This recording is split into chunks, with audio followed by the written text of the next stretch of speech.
నాగలిద్ద మండలం కరసుత్తిలో జిల్లా పరిషత్ పాఠశాలకు దారి లేక విద్యార్థులు ఉపాధ్యాయులు తీవ్ర ఇబ్బందులు పడుతున్నారు. ముఖ్యంగా వర్షాకాలంలో నడవడానికి కూడా వీలు లేని పరిస్థితి ఏర్పడుతుందని హెచ్ఎం హిరామాన్ తెలిపారు.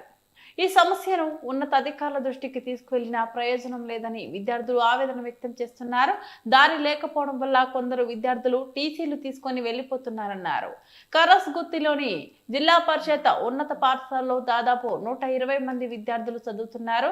అయితే వర్షం పడితే పాఠశాలకు వెళ్లే దారి మూసుకుపోతుంది. బురదమయంతో విద్యార్థులు ఇబ్బందులు పడుతున్నారని హెచ్ఎం హిరాన్ తెలియజేశారు. అధికారులు చెప్పిన సమస్య తీరడం లేదు అని అన్నారు. ఇప్పటికైనా అధికారులు స్పందించి చర్యలు తీసుకోవాలని కోరుతున్నారు. లేని పరిస్థితి ఉంది కాబట్టి పై అధికారులు స్పందించి కరసుగుత్తికి రోడ్డు సౌకర్యం కల్పించాలని చెప్పి మన పాఠశాల ప్రధాన ఉపాధ్యాయులు విద్యార్థులు వివిధ రకాల వాళ్ళ బాధలు చెప్పుకున్నారు. అది ఏదో ఒకసారి మనం వాళ్ళకు అడిగి తెలుసుకుందాం. ఓకే, ధన్యవాదాలు. నమస్కారం సార్, నేను కరసుగుత్తి హెడ్ మాస్టర్, నా పేరు హిరామన్. మరి మా పాఠశాలలో ప్రస్తుతం 105 మంది విద్యార్థులు చదువుకుంటున్నారు. మరి గత సంవత్సరము ఇదే పాఠశాలలో 112 మంది విద్యార్థులు చదువుకునే వాళ్ళు.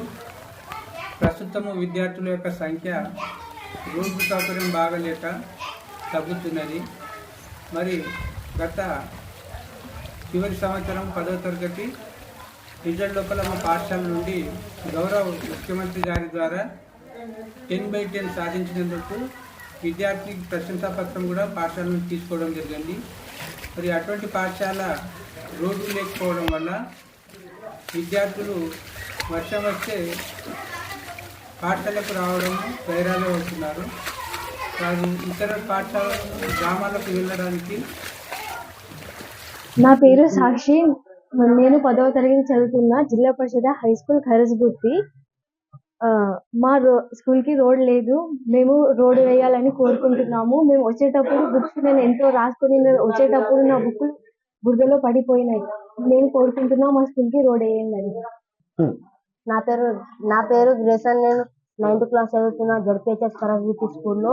నేను ఎప్పుడైనా స్కూల్కి వచ్చేటప్పుడు రొచ్చులో పడిపోయినా మా మేడం వాళ్ళు కూడా పడిపోయినారు అనే అలాంటి బుక్ ఎప్పుడైనా పోయేటప్పుడు కూడా బుక్ అన్ని పడిపోతాయి. నమస్కారం.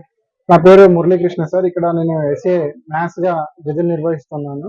2024 జూన్ నెలలో ఇక్కడికి రావడం జరిగింది.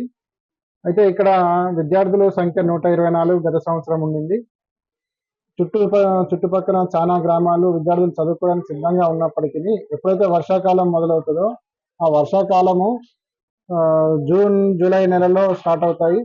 జూలై నెలలో స్టార్ట్ అయిన వర్షాలు డిసెంబర్ వరకు ఆ రోడ్డు అనేది మొత్తం బురదమయంగా ఉండడంతో పిల్లలందరూ జారి పడుతూ ఉంటారు. ఆ జారి పడడం వల్ల పిల్లలు, నేను కూడా ఒకసారి గతంలో జారి పడడం జరిగింది. మా దగ్గర 2 మహిళా ఉపాధ్యాయులు కూడా పనిచేస్తూ ఉన్నారు. వాళ్ళు కూడా ఆ బురదలో జారి పడడం జరిగింది. పోయిన సంవత్సరం ఒక పత్తి చేను ఉండేది. ఆ పత్తి చేనులోంచి నడవడం జరిగింది. ఇప్పుడు ఆ పత్తి చేను కూడా బంద్ అయిపోయింది. ఆ ఒక్క ఖాళీ బాట మాత్రమే ఒక 500 మీటర్స్ నియర్లీ. చాలా ఘోరంగా ఉంది. అసలు నిజంగా ఇంత బాధాకరమైన స్థితిలో కూడా విద్యార్థులు మా దగ్గర ఇప్పుడు ప్రస్తుతం 105 మంది ఉన్నారు. ఇది ఇలాగే కొనసాగితే రేపు ఇక్కడ కరస్గుత్తి గ్రామంలో హై స్కూల్ అనేది ప్రశ్నార్థకంగా మారే ప్రమాదం ఉంది. కాబట్టి పై అధికారులు తగు చర్యలు తీసుకొని మాకు కనీసం ఆటో వెళ్ళడానికి లేదా విద్యార్థులు నడవడానికి వాళ్ళ భవిష్యత్తును దృష్టిలో పెట్టుకుని ఆ రోడ్డును మరమ్మతు చేసి పిల్లలకు భవిష్యత్తుకు బంగారు బాట వేస్తారని కోరుతా ఉన్నాను సార్. చాలా ప్రాబ్లంగా ఉన్నది. ఆ ప్రాబ్లంని మీరందరూ ఎవరైనా అధికారులు తగు చర్యలు తీసుకొని సమస్యను తీరుస్తారని కోరుతున్నాను. నా పేరు ఎస్ పుణ్యవతి. జడ్పీహెచ్ఎస్ కరస్గుత్తిలో ఎస్ఐగా పనిచేస్తున్నాను. ఇక్కడ రోడ్డు రావడం అంటే చాలా ఇబ్బందిగానే ఉంది. ఎన్నోసార్లు పడిన సందర్భాలు కూడా ఉన్నాయి. మరి ఈ మొన్న పడిన వర్షానికి చాలా ఇబ్బంది.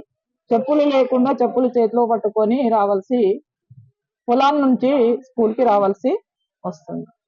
మరి తక్షణమే ఈ రోడ్డును ప్రభుత్వం దృష్టికి తీసుకెళ్లి రోడ్డును బాగు చేయగలరని మా పాఠశాలకి వచ్చేటప్పుడు చాలా బురదగా ఉంది, రావడానికి చాలా కష్టం అవుతుంది. రోడ్ అందరికీ నమస్కారం. నా పేరు శివాని. నేను 8వ తరగతి చదువుతున్నాను. రోడ్డు లేకపోవడం వల్ల నాతోటి చదువుకుంటున్న పిల్లలు ఎవ్వరికి రాలేదు.